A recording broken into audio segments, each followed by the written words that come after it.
helmet-to-helmet hit Kerry Collins and broke his jaw. He kicked Larry Centers in the head. One of the most egregious things that I think he's done is when he was with the Oakland Raiders for, I believe it was one season, he punched his teammate Marcus Williams in the head so hard that it crushed his eye socket. He crushed a dude's eye socket. Ugh. That was his teammate. Goodness. All right, and the craziest thing that I think he's done, besides the eye socket probably, is when he was at the bottom of a pile after a tackle. The finger? Yeah, he broke Dave Meggett's finger. And I have a quote of something that he had actually said. When Romanowski was asked if he could hear the finger being broken, he said, and I quote, "I heard it and felt it, and then heard the scream at the bottom of the pile. It cracked like a chicken bone." Well, you don't need to look any further why he's on this list. Shouldn't have had wings today. Yeah. And when Blitz the League came out. Yes, I was just thinking that when you play the quarterback. Michael Vick is named Ron Mexico, which is his actual alias. So he's in Blitz the League, but the main antagonist in the game is based off of Bill Romanowski, and even wears his number 53. Yes, and if you play the quarterback as your story mode player, he tackles you and your finger gets stuck in his face mask, and he purposefully snaps his head to the side and breaks your finger. And you see the hand shaking. It was nice and graphic. It was fun and good for kids. Yeah. I don't know if it's good for kids, but we're not kids anymore, so it doesn't matter. Simpler time. All right, Tony. My number one is actually, it's kind of hard to confirm all the details, but if there was the start of the dirty player, I'm going to bring it back to America's pastime. And apparently, although he is in the Hall of Fame, great player, statistics speak for themselves, Ty Cobb was known as a dirty player. Now, in baseball, it's kind of hard to do this without going out of your way to cheat.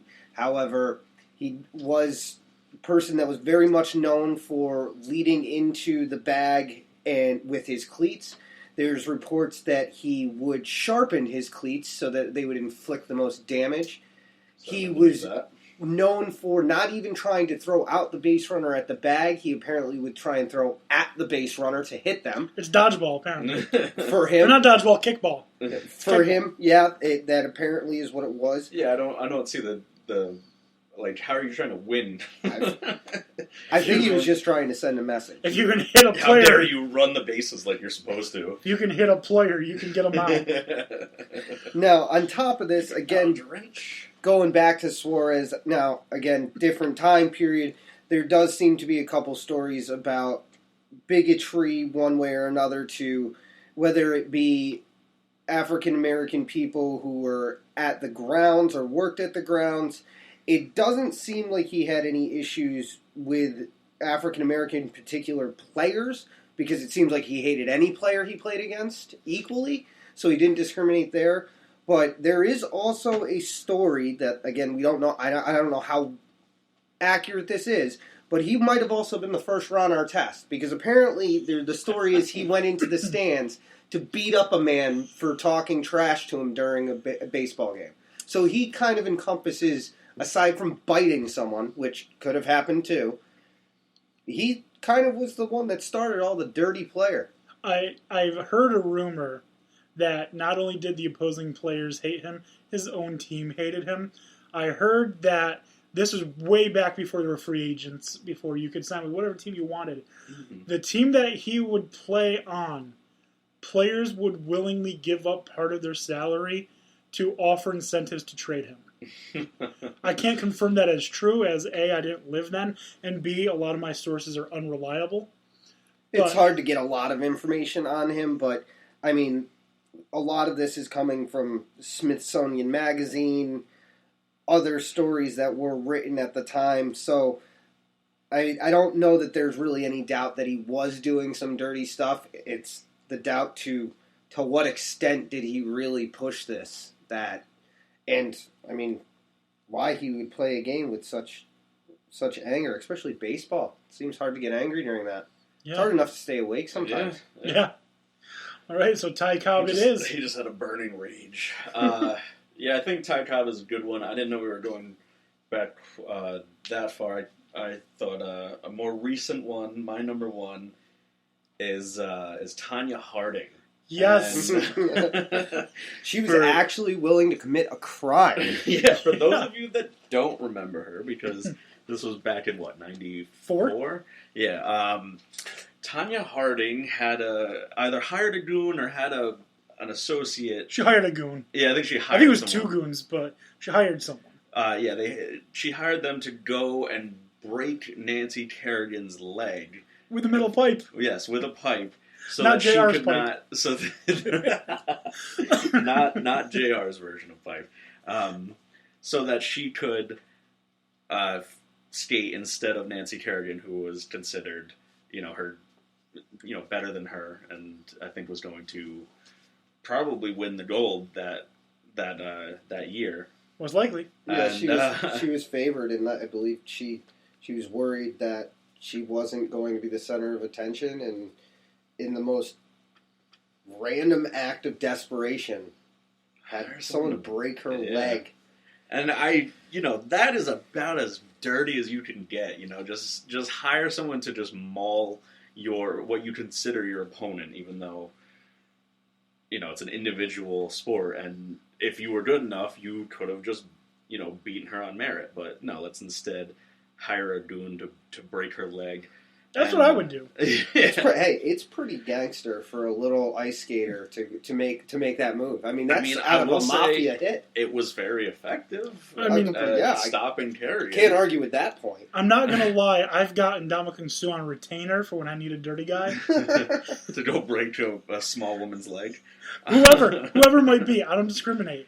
I will have him break anyone's leg. And that surprisingly did not end Harding's athletic career. She then transferred to a much more appropriate sport after figure skating, and that was boxing. And she did okay with a 3-3 record. 4-3. 3-3 official. The fourth win was on a TV show. Who I think. Who was it that it was she... The Man Show, and she KO'd Doug Stanhope. Oh, yes. So I wouldn't really count that one. That's a big asterisk. But it was on, it wasn't even on, The Good Man Show. It wasn't Jimmy Kimmel and Adam Carolla. Yeah, it was Doug Stanhope and Joe Rogan. Yeah. Doesn't count. Yeah. Love Joe Rogan, but doesn't count. Another fun fact about Tonya Harding and her dirtiness, although there are a lot of... documentaries and a 30 for 30 about Tonya. She stars in only one film, and we will not be posting her one film on our blog, and do not recommend that you search for it or find it. What kind of film is that? I'll leave that up to your imagination. What was the topic of this list? It's in the topic of this list. Although, apparently Margot Robbie is going to play her in a new movie called, I think, I, Tonya. So, maybe there will be another tape. Oh, I'm going to leave that for the professionals. So, just to recap our number ones, I have Bill Romanowski, who also is one of my favorite players, which... It's kind of bad because he's a bad guy. Yeah. He's literally like a villain, like almost a cartoon villain. Right. Tony, you have Ty Cobb, a legend, who has a salad named after him. And Dan, was Cobb named after the salad, or was the salad named after him? Doesn't matter. I'm going to say it was named after him. I'm refusing to believe anything else. And Dan, you had Tonya Harding as your number the one. The only. The one, and thankfully the only. All right, so what a great list we came up with. I think we got pretty much all of the big bad dirty people out of the way. I mean, there are some others. There's definitely some others. Yeah, Chris Pronger. Yeah. Oscar Pistorius. Wow. That was all off the field issues. Doesn't matter. He's a bad guy. Bad guy's a bad guy. Bad guy's a bad guy. That's true. All right. So all right. All right, we're almost done here. But first, Thank God. So it's that time again. Our This Week in Sports History, and this one I think is a really good one. So the first sports radio broadcast, which was a boxing match between Johnny Ray and Johnny Dundee, took place on April 11th, 1921. First radio sports broadcast. Interesting. I would have thought it would have been horse racing, which that would have been another good place for dirty people. The jockeys, a lot of dirty jockeys in history. Oh yeah. Oh, I'm sure, but I'm also not shocked that it was boxing either, though. Yeah. Yeah, that was one of the biggest sports back then. Then, that's back when baseball was young. Mm-hmm. It was one of the few entertainment options you'd have if you wanted to. Yeah, I certainly want to watch two men beat the crap out of each other than watch a baseball game. So yeah, at least if Ty Cobb was there. All right. Well, that's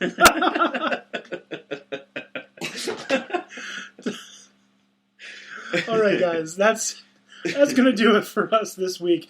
Be sure to check us out on Facebook. We're DanDanTony Sports. On Twitter at DanDanTony. Our blog, DanDanTonySports.blogspot.com. And now on iTunes. Just simply search for DanDanTony Sports and click on subscribe. Is DanDanTony one word there? DanDanTony is one word. Sports is a separate word. All right. Anything else you guys have to add? No. Happy days. No. I want to say have a good week, but All right. Well, thank you for listening. Have a great night.